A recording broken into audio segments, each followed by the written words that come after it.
WE M1911.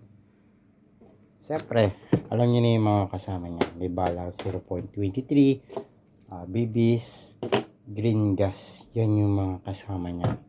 Okay, bali, flex na natin tong M92 na silver. Medyo, ganito yung ano niya, medyo may kalitan. May mahaba kasi yan, or medyo malapad. Okay, or ibang design. Okay, large pala, large. Ito, small lang naman. Hindi naman super small, bali, ordinaryong small or size niya. Okay, ito yung tawag dito, manual. Ito yung unit natin. Oh, medyo may kabigatan to. Okay, bali yung mood nito ay semi-auto. Semi-auto Yan. Tapos semi-auto. Wala kasi yung ano, dapat may ano yan dito, may dual, may dalawang button.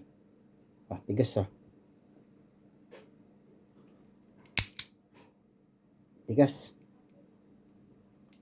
Huwag ko nang pilitin. Hayaan ko na yung customer magano yan. Okay, bali, bago ko muna explain, close ko muna yung karton. Okay, bali, yung ating magazine neto ay nasa 24 pieces. Pwede rin tong size niya ng ano, yung magazine for double barrel. Pwede yata. Same, parang same sila. Okay. Ang lakas naman nito ay 300 to 330 FPS. Okay, yung sight nito medyo simple lang yung design niya. May red dot na marker na kulay lang yata yun, or pintura. Okay, semi-auto Semi-auto. Siyempre yung ano niyan, yung nozzle niyan ay plastic.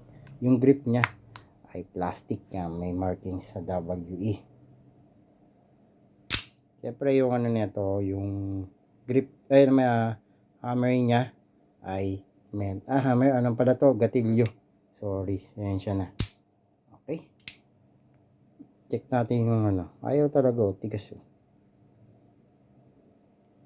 na, baka maano pa. Medyo lagyan natin ng konting oil para medyo lumambot. Okay? Balik kikiluin na natin tong unit natin. Okay, ito yung kiluan natin.